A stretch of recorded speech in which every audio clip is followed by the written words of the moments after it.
Magandang araw mga kaibigan. Bigyan natin ngayon ng opinion, reaction itong post ang balita ngayon, 1 hour ago. Pahayag ito ni Congressman Barzaga tungkol sa kalagayan ng mga kapwa niya kongresista na nakatira sa Forbes Park. Okay. Ito, sabi niya, ngayon alam nila ang pakiramdam ng mahihirap tuwing may baha. Matapang na bumanat si Cavite 4th District Representative Kiko Barzaga laban sa mga kongresista na nakatira sa Forbes Park.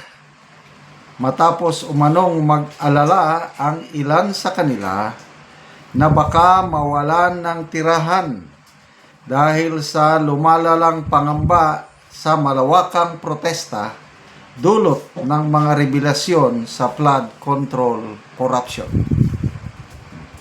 Ito yung exact word ng matapang na kongresista. Natatakot ang mga congressman na nakatira sa Forbes Park na baka mawalan sila ng bahay? Dapat lang.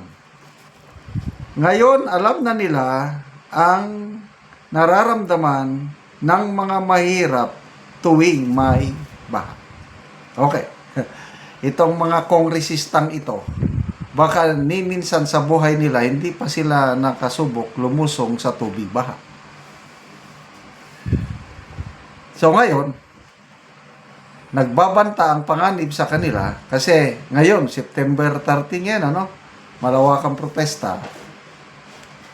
Nag-aalala ang mga residente ng Forbes Park. Not necessarily kongresista, yung mga mayayaman na naghirap. Yung kayamanan nila is galing sa pinaghirapan. So, nandun sila. Natatakot sila kasi ang impormasyon na nakarating sa kanila, ang mga galit na realista, parang gagayahin nilang nangyari sa Nepal and Indonesia. Baka daw, lulusob itong mga realista sa Forbes Park. Sisirain ang gate o anong paman. At yung na-identify nilang bahay ng mga lawmakers na pinaghihinalaan na sangkot sa korupsyon, lulusubin, susunugin o raransakin. So, ano yun? Sobra pa yun sa baha.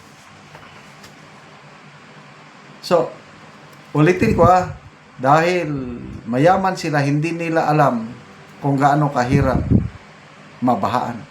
Nakakaawa ang taga Bulacan, may mga bayan dyan na pag nag-ulan lang, ilang linggo na lubog sila sa baha. Yung mga nagtatrabaho, mapipilitan lumusob sa...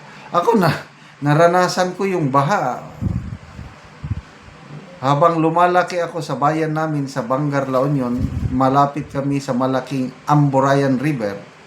May panahon noon na, yung diki, kulang ang diki. So yung mga naunang barangays sa amin, may diki na sila. Yung barangay namin, wala pang diki. Kaya, nung wala pa kaming diki, palaging nababaha yung aming lugar, aming barangay. But later on, nalagyan ng diki, matibay na diki, kaya hindi na kami nababaha. Kaya alam ko po yung hirap ng buhay pag panahon ng tingbaha. So itong mga kababayan natin, Metro Manila, other parts of the country na nababaha, I can relate, alam ko.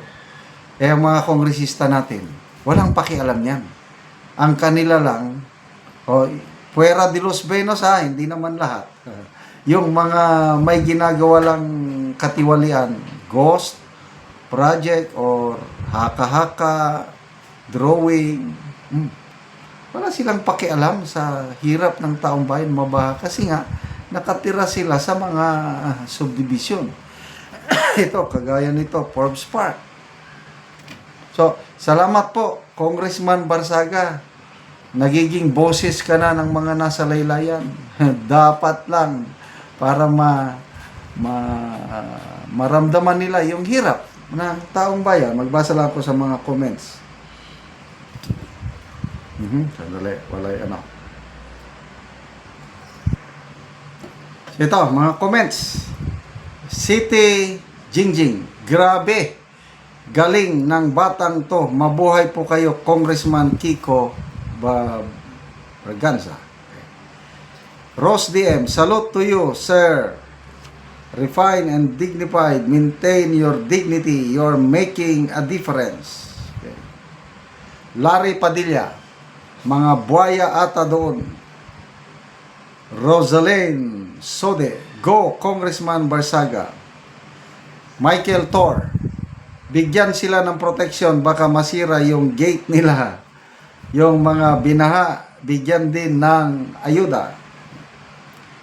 Tama ka, Congressman Barsaga, sabi ni Eric Mahinay.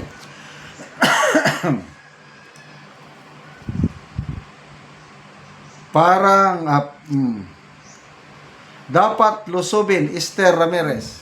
Dapat lusubin din yung mga private subdivision sa Pinas. Diyan talaga nakatira mga corrupt na politiko at magnanakaw ng pundo. Evelyn Pasillos, bawat Pilipino may naiambag sa gobyerno dahil tuwing bili natin kasama ang VAT tax natin. Joben Milchor, at di lang bahay ang mawawala sa mahirap kundi buhay. Oh, may namatay na ko yung amahan. Hindi, anak pala, anak. Nabalita niya yung tatay niya hinuli ng pulis nang dahil lang Karakrus, kinulong. So yung anak nag-alala, lumusob sa tubig baha. Yun, kinapitan ng leptospirosis, namatay. Yun, mga sakyanan. Pinaghirapan ng mga tao na binayaran, hinulog-hulugan, mamaya binaha, maanod. Ganyan po ang malala ko, na-assign ako sa Mindoro province, sa Oriental Mindoro. Grabe, baha talaga dyan. Stranded ang mga pasahero. So, ginagamit namin ang aming 6x6 truck or kaya yung tangke de guerra para ilusot ang mga pasaherong na stranded sa malakas na baha. Kaya alam ko ang hirap ng kalagayan ng mga tao na nabibiktima sa baha. Okay, salamat mga kaibigan sa inyong pagsubaybay sa ating channel. Nakakatulong kayo ng maigi sa tribong talandig ng Bukidnon dahil ang sweldo natin sa channel na ito, pantulong natin sa tribo. Sa ngayon, namimigay tayo ng mga libreng yero at pako para makapagpatayo itong tribong ito ng mas maayos na tirahan. Panoorin niyo ang video na ito.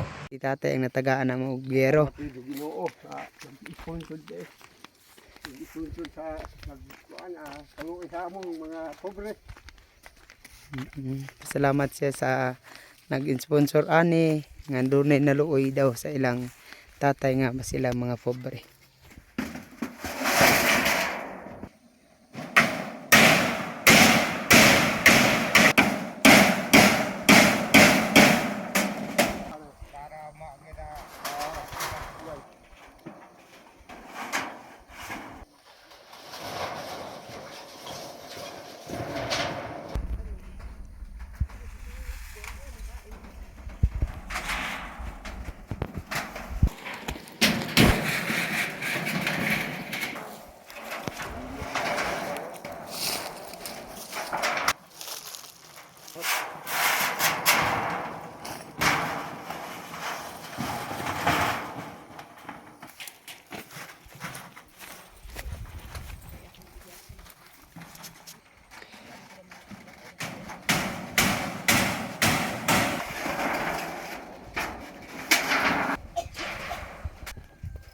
Managid ang balay ni tatay, nindot na gid siya nga tan-awon.